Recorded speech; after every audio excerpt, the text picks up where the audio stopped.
That very public, very physical argument put John's family and friends on edge. Yeah, do you guys recall these pictures? They're wild. And just shocking that two people could have this kind of physical fight. These two famous people could have this kind of physical fight. Just imagine the fights they're having behind closed doors. If you're going to brawl like this in the streets, knowing that all the photographers are watching you, and this will be in the front page of tomorrow's paper, and you're still like, whatever, let's throw down. You got to know they were tearing each other's hair out behind closed doors, like really brutalizing each other.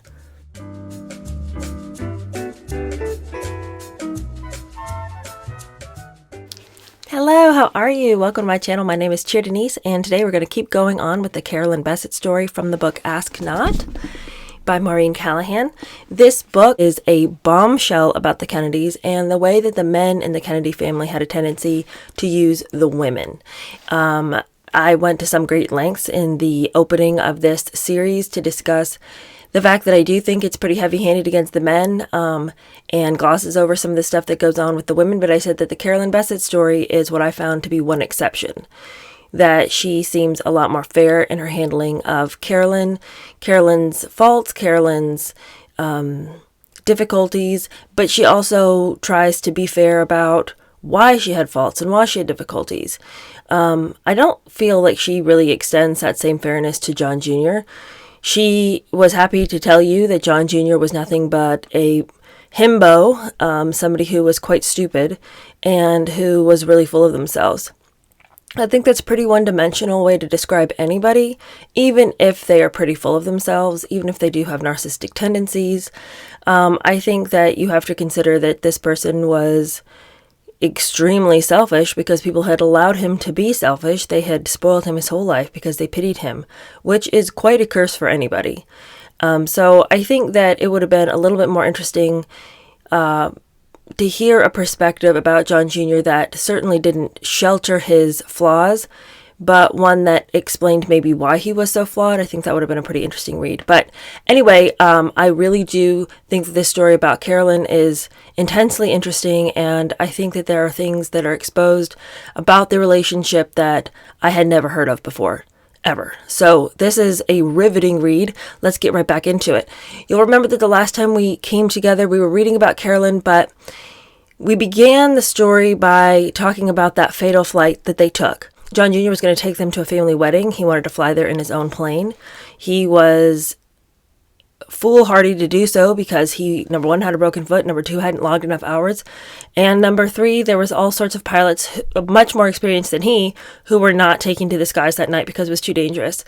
But John Jr. thought he could do it. Carolyn was really nervous and scared to do that. She felt like he was such an egomaniac that he was going to take them all up in a plane, convinced he could do it when the rest of them knew that he could not. So most of the chapter we read last time was the author explaining why she would think that John was such an egomaniac, that this flying of a plane when he had no business flying a plane fit right into his personality. So then we talked about his ex-girlfriend Christina, who he had been very dangerous with, who he was constantly putting her life in dangerous situations. He was a risk taker, but he didn't want to be a risk taker alone. He always wanted to bring people along for the ride. And unfortunately, the women he was dating were often the ones by his side. So last chapter, although it was under the Carolyn Bessette story, we actually talked mostly about his ex-girlfriend Christina and used her life as an example of how careless John Jr. could be with other people's lives. So we're going to continue, though, in that story. We're talking this time about Carolyn. We're really focusing on her. And this reading begins with, even when they were dating, Carolyn saw the warning signs. John was well loved by his friends and had great qualities. He could be generous to a fault, loaning money or offering access to the best doctors or lending his name to a cause. This John allowed Carolyn to excuse what could be his arrogance, his thoughtlessness. Like when they first started seriously dating, his shower was so filthy that Carolyn had to put a face towel under her feet. And when they moved in together, there were nights he insisted she make dinner only for him to come home at midnight, never calling to say he was working late, if that's what he was really doing, or going out for drinks with colleagues.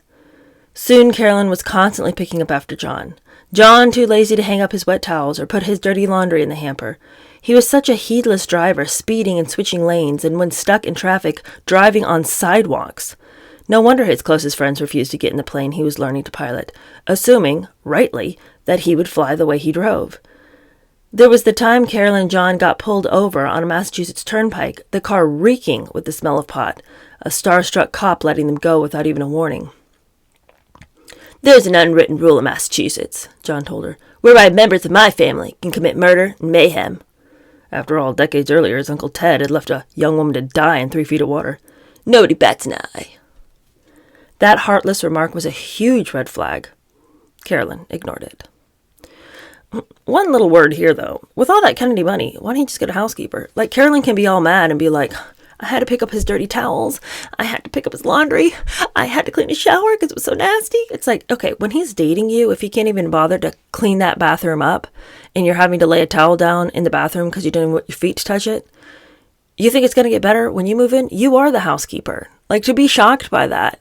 Like, if he's not going to bother to clean up, like, even briefly, to just kind of like show a better side to himself because he thinks he's so important that he doesn't have to, there's your red flag. You didn't need him to tell you that he can commit murder and mayhem and, the police aren't going to bat an eye before you're like, this guy seems like he's a little full of it, Like, a clean bathroom is a great way to tell if this guy's going to try even a little bit. When John was shopping George around town, his name got him meetings with the most powerful people in publishing. Carolyn had experience in this world with these kinds of people, and she knew that if John didn't perfect his pitch for George, word would get around. And it did. One executive was brutal in his post-pitch assessment. "I'm JFK, so there you go," the publisher recalled. He deemed it the worst presentation he had ever seen in his life. Eee.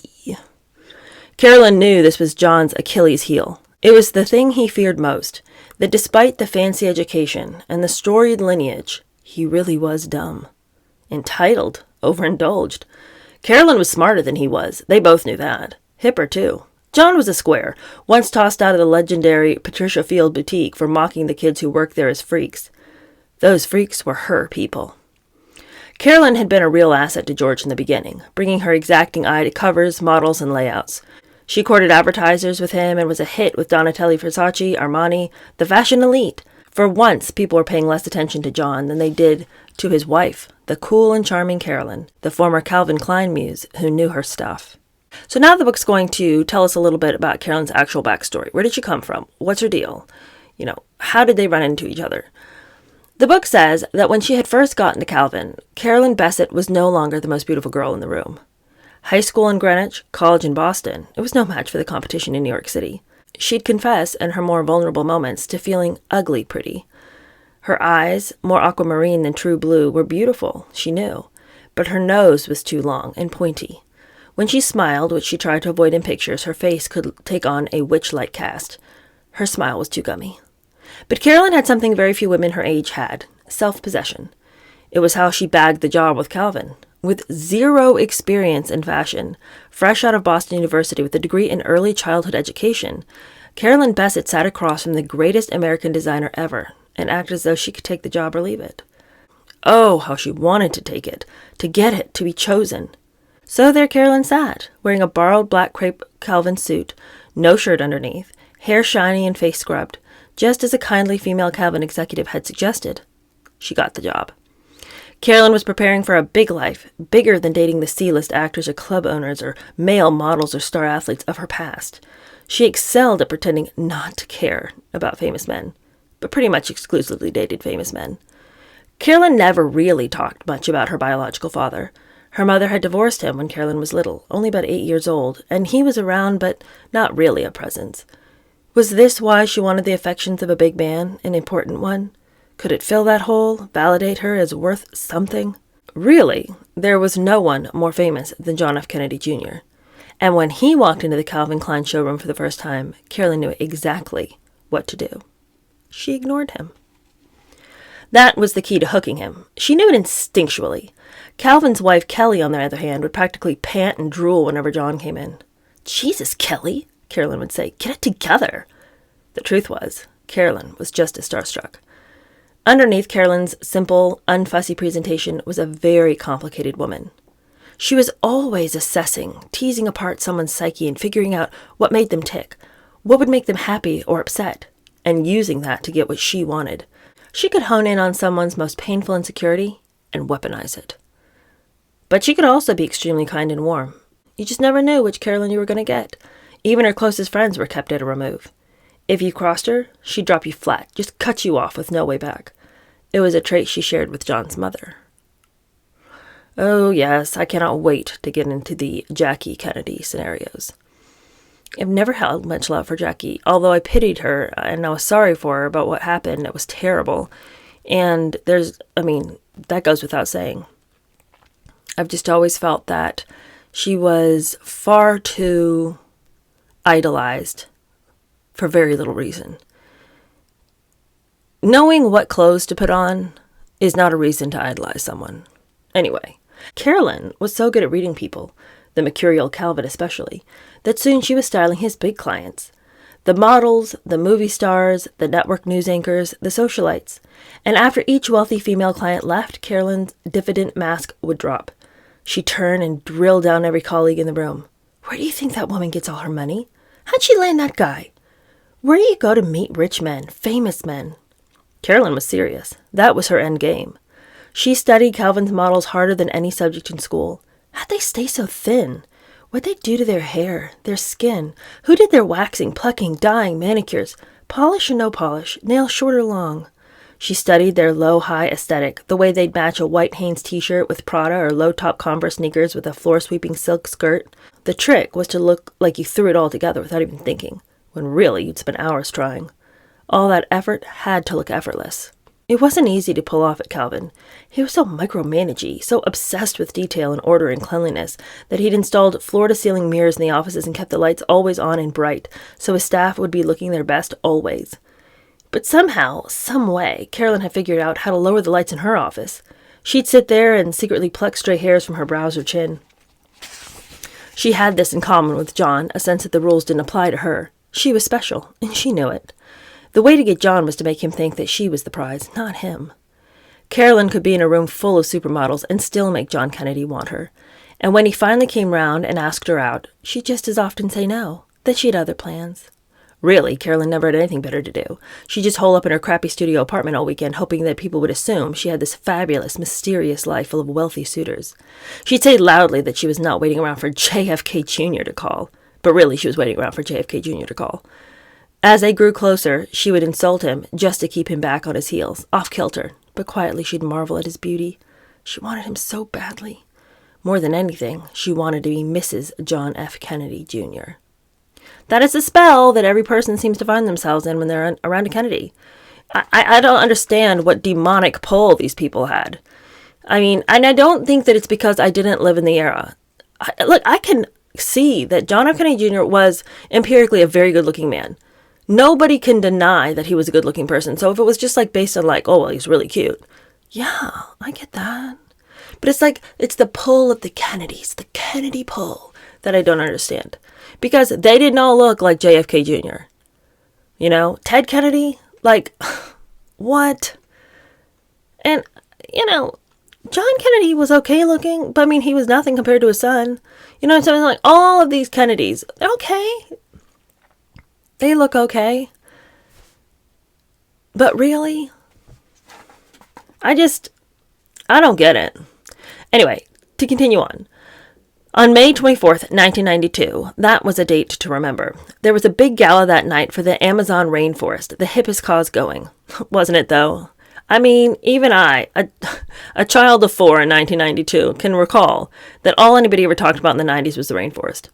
Carolyn's friend, Narcisca Rodriguez, an up-and-coming designer at Calvin, strolled by. "You're gonna die," he told her. John Kennedy was going. He had the seat of honor at Calvin's table, in fact. This was a shock. Carolyn was again seeing John, but they were off and on. He clearly hadn't invited her. What was happening? Was he bringing someone else as his date? Or was he planning to go solo so that he could shop around for other women, celebrities, models, women of his social strata? Carolyn's ultra-cool force field dropped. She made a beeline for one of her closest friends at Calvin, a young woman whom she knew had 3 extra tickets. "I need that ticket," Carolyn said. Her friend refused. Carolyn begged, she badgered, she bullied, she nagged, she whined. "Give it to me! This is important! I'm your friend! I need the favor! What's wrong with you?" But her friend had zero patience for this. She'd been distancing herself from Carolyn ever since that night she had to rush home to see her sick father. Carolyn seemed full of concern, but her questions were weird. How long was she going to be going for? When was she planning to get back? Was her boyfriend going with her? That last one made her queasy. And lo and behold, the next day, that coworker's boyfriend called her. Your friend Carolyn, he said, is really messed up. Carolyn had made a move. Her friend hadn't been surprised so much as hurt, and though she never said a thing to Carolyn, well, karma could be a bitch. No ticket for her. John Kennedy Jr. was Carolyn's white whale, but snagging him long-term seemed unlikely. Everyone in their circle had watched Carolyn treat so many boyfriends terribly. It was emotional abuse that sometimes turned physical.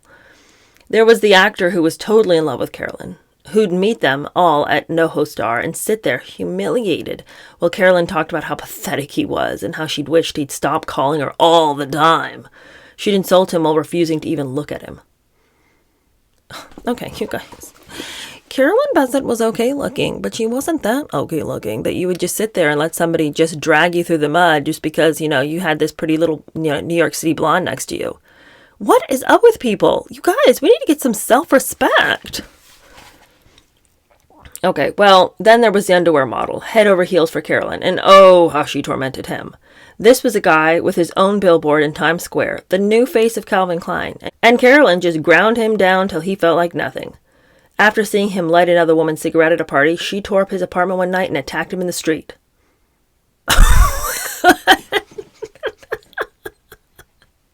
He lit another woman's cigarette? We're living in a society. How dare he do such a crazy thing? Light another person's cigarette? You might as well light the world on fire. How dare you? The truly messed up thing was that they weren't even together at the time. They were broken up at the time. The male model had done nothing wrong, but Carolyn always had to be right. Date them, train them, dump them, she'd say. What a delight. To the young girl at Calvin who idolized Carolyn, so sweet and impressionable with her nice down-to-earth boyfriend, break up with him, Carolyn said. He's not good enough for you. What Carolyn meant was, he doesn't make enough money. Later, at the gala, her friend with the 3 extra tickets and the true blue boyfriend saw Carolyn leaning against the bar, tossing her long blonde hair and laughing loudly, oh, so casually, introducing everyone she knew to, my friend John Kennedy. I wonder how she got in. Being John's exclusive girlfriend, when it finally happened, was a full-time job. Once they got serious, Carolyn began transforming herself from a downtown hipster with unwashed dirty blonde hair and an extra 15 pounds to a sleek Upper East Side white blonde ice queen. She treated herself like an art project, a sculpture defined by removal. The weight, the small lines erased with Botox. Her face grew hard and angular with hollows under her cheekbones. Her once unruly hair was heated and ironed straight, her scalp scorched and pulsating under the bleach. The burns cooled into hard, raised scabs underneath that platinum mane. Her thick eyebrows were plucked into wisps. That so-called effortless style was full of suffering. Gone were the days of showing up to Calvin Klein office hungover wearing dirty clothes and cheap Egyptian musk bought off the street. Now she secretly took bar classes at Lot Burke on the Upper East Side, even though she hated exercise, just hated it. Cigarettes and cocaine helped kill her hunger. She studied John like a Talmudic text and kept the People magazine issue from 1988, John on the cover with the headline, Sexiest Man Alive, stashed under her kitchen sink. What a weird place to keep your stash. When her friends saw paparazzi pics of Carolyn in a kayak paddling alongside a shirtless John in the Hudson River, they laughed so hard they cried. Carolyn's natural habitat was a bar at Rex, the Barney's warehouse sale. Kayaking? Wow, she did want this. When John proposed 2 years later, Carolyn waited 3 weeks before saying yes. Part of that was manipulation, sure. Torturing the boy who had everything was fun. But Carolyn also wanted to sit with the question. Did she want not just to be John's wife, but JFK Jr.'s wife? As she knew well, these were 2 different people. JFK Jr. was a persona, a character he played in public. Affable, humble, all-around regular New York who just happened to be the most wanted man on earth. The private John, Carolyn had learned, was a moody and complicated person, not nearly as low maintenance as his public image, a mystery to others, and most often to himself. Carolyn would be marrying someone who, at 36 years old, was still in search of his identity. And she would not just be a Kennedy wife. She would be the Kennedy wife, marry to a legacy and future that would surely mean children, political campaigns, a life of endless public scrutiny, quite possibly the White House, and life as a first lady. Could she handle the attention? Did she even want it? She was only 29 years old, enjoying a fast life in high fashion. She didn't want to give that up quite yet. As it was, she was already a paparazzi target, followed in the street, into boutiques, walking their dog, picking up his poop. What if they had kids? Would John be okay with them living in a fishbowl? Because Carolyn would never allow that, and that would be a deal breaker. She loved the fame and she hated it, and she didn't know what to do with it. "I've lived with this my whole life," he said. "Once we're married, they'll lose interest. They'll leave us alone." Oh, John always thinks he knows what's going on, but does he? Because why would they leave you alone once you're married? Now you're the king and queen. Once the prince and princess. Now the king and queen. And what if you have a little princes and princesses running around? I mean, America needs their royalty. Okay, well, let's fast forward to 1999. John's cousin Rory was getting married in Hyannis, and John expected his wife to go. Even though he'd recently moved out of their loft, been photographed with his ex-girlfriend, had yelled at Carolyn to get the out of my life from his office phone at George, where everyone on staff could hear. So things aren't going well. "Come to the wedding," he said. "I'll fly us up there." He just had that cast removed from his ankle. He was still in flight training. He wasn't licensed to fly alone at night. He didn't care, and Carolyn didn't trust him. She told almost no one, but Carolyn was so terrified of her husband's piloting that she would often fly commercial rather than get in his plane. Or drive the 4 hours to Massachusetts, 6 if there were traffic, and take a ferry to the Vineyard. Or fly up in a separate private plane piloted by a licensed professional. But John never stopped hounding her to do what he wanted, and so, 2 weeks prior, on the 4th of July weekend, Carolyn caved. She had flown to the Vineyard in a plane piloted by him on one condition. John's flight instructor had to be on board. Now he was insisting on flying the two of them and Carolyn's sister Lauren up the coast for a Kennedy wedding. She didn't want to go, didn't want him flying, but everyone, that is, the few who knew what was really going on in her marriage, told her to give John a break. "If you don't go," his assistant Rosemary told her, "the tabloids will say you're getting divorced." That was uncomfortably close to the truth, but why was it on Carolyn to keep up appearances? Her sister Lauren, rooting hard for their marriage, offered to fly with them. She thought the wedding would be therapeutic, and Lauren was looking forward to meeting up with John's cousin Bobby Shriver, whom she'd begun seeing. And then there was Rosemary, who handled all John's press. There was truth to Rosemary's warning. The press wasn't going to blame John for his wife's absence at a Kennedy wedding on the Cape, and they would certainly never blame him for what Carolyn suspected was his infidelity. Oh no, if this marriage failed, they were going to blame Carolyn for not being caring enough, or docile enough, or attentive, or appreciative of the gift she'd been given, being a Kennedy wife. John F. Kennedy Jr.'s wife. Nothing made Carolyn more anxious. She wanted out of her marriage, but also felt trapped. "I can't get a divorce," she'd say. "I'll wind up living in a trailer park out of my mind saying, 'I used to be married to John F. K. Jr.' That quote wound up in the National Enquirer. It was hilarious and mortifying. Now, with this latest Kennedy family wedding 3 days out, John was begging her to come. Even though he'd done worse things than cheating, for someone so obsessed with his own privacy, he was spilling all their problems to his friend group. Intimate details, like her 5 times a week therapy sessions and her drug habit and her refusal to have sex with him. Him! The guy who, as one of his friends so memorably said, could order it up anytime he wanted. Now John was telling everyone that Carolyn was crazy. But if she was, in fact, so unhinged, wouldn't she be a liability at this wedding? Wouldn't he have wanted her, this druggy, frigid, wild woman, to stay home? The truth was, John needed Carolyn. His magazine was failing. His cousin Anthony, truly more like a brother, was dying. John and his sister Caroline, once as close as twins, were now barely speaking, fighting about their late mother's estate. The last thing John needed was the press speculating over his marriage. And to be fair, from John's perspective, this was part of the deal. This is what it was to be a Kennedy wife. Once again, for Carolyn, 3 years into a marriage that never felt equal, it was all about John. And he was insisting on flying his brand new aircraft, one far more powerful and complex than any he'd regularly flown before. Carolyn really, really did not want to get on that plane. Well, that's the end of the beginning, the first chapter that we get about Carolyn. But then, on down in the book, we come to the second chapter about Carolyn. And we finish up her story.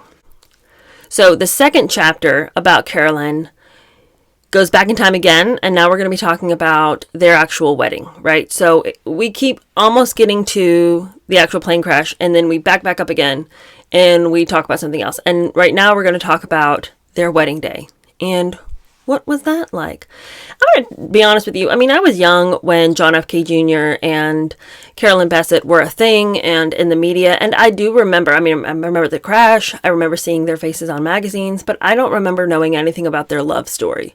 So much of this might not be news to any of you, but it was considerable news to me how unhappy they were. I had always assumed that there was like some love between them, but they seemed like they were worst enemies who had picked each other out of the room and thought that person will help me get ahead.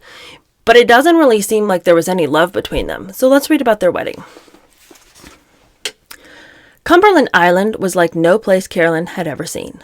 Remote, untouched by industry or technology, maybe 40 people total lived on this strip of land situated between Florida and Georgia. Its pristine beaches were the domain of wild horses and enormous sea turtles and resembled a land before time, before humans existed. The only place to stay was a mansion turned inn run by the descendants of Andrew Carnegie. On the other end of the island was a tiny white chapel built in 1893.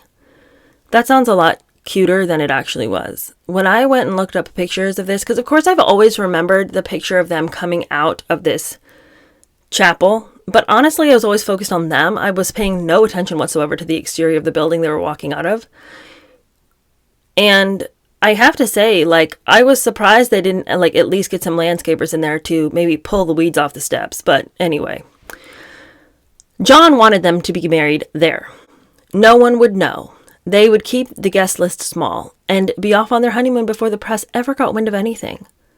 Already Carolyn was torn. John wanted her wedding party to be all Kennedys. His sister Caroline, the maid of honor, his nieces, the flower girls, his nephew, the ring bearer, his cousin, the best man. Didn't that say it all? This wasn't a joining of families. There was no room for Carolyn's twin sisters, Lisa and Lauren, or for any of her relatives in the bridal party. Carolyn, like so many women before her, would be subsumed into the Kennedys. That's wildly unfair. Why should his sister Caroline be your maid of honor? Says who? According to what? But her own twin sisters have no place in this world?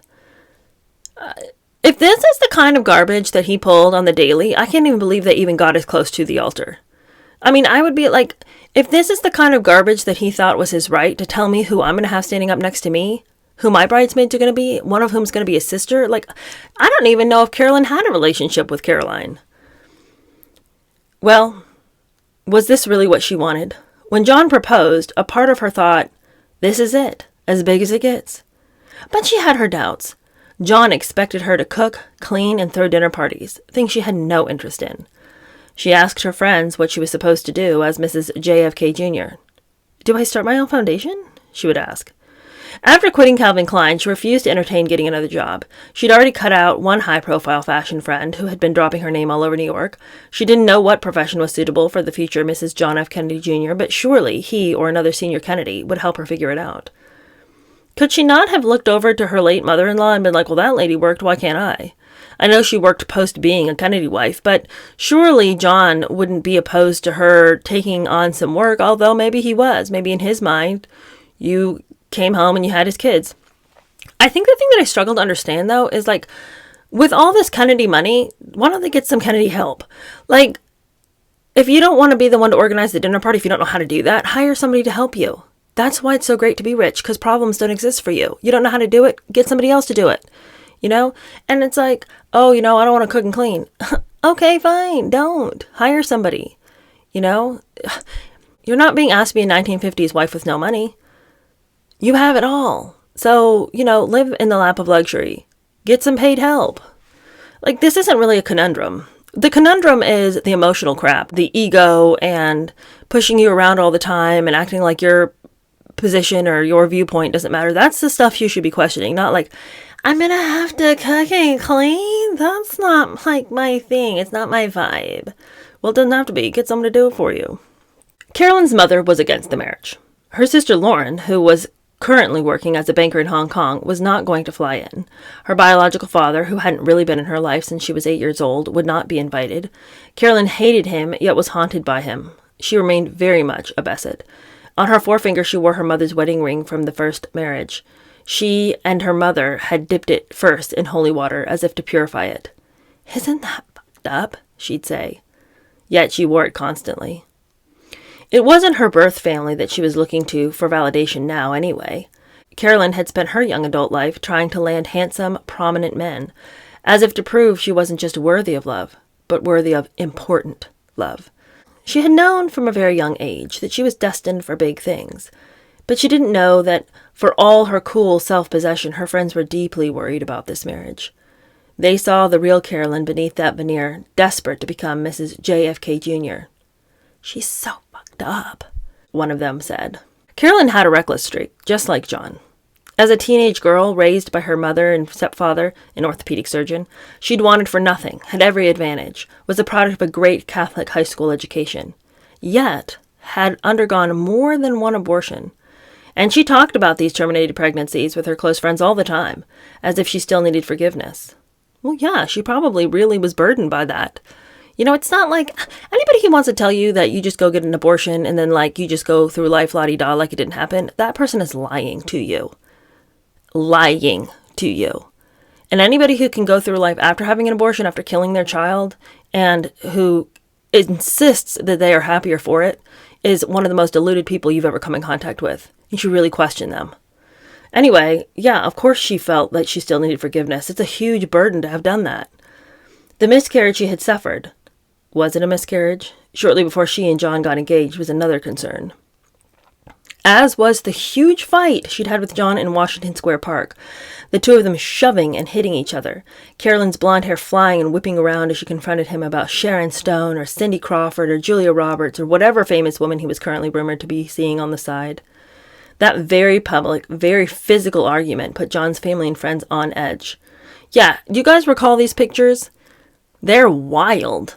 And just shocking that two people could have this kind of physical fight. These two famous people could have this kind of physical fight. Just imagine the fights they're having behind closed doors.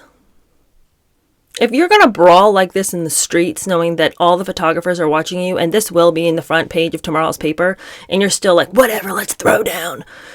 You got to know they were tearing each other's hair out behind closed doors, like really brutalizing each other. To John's family and friends, Caroline looked to them like a liability, a shrew. Underneath that classy veneer was a feral girl, low rent and trashy, sure to bring him down. No matter that paparazzi had photographed John taking his palm to Carolyn's face and shoving her back by her head, or that he tried to rip her engagement ring off her finger with such force that the stone broke off. What kind of a ring is that? Or that he tried to pull their dog's leash out of her hand so many times that she almost fell. They were a combustible match, toxic, and when Carolyn's friends saw those pictures in the tabloids, they almost felt sorry for John. That's the real Carolyn, they would say. Probably. No wonder Carolyn's mother didn't approve. Another of Carolyn's friends was vocally unimpressed, too. He would meet John and Carolyn for drinks and come away perplexed. He found John weird, often disrespectful. In his words, totally disengaged, so weird, kind of a dick.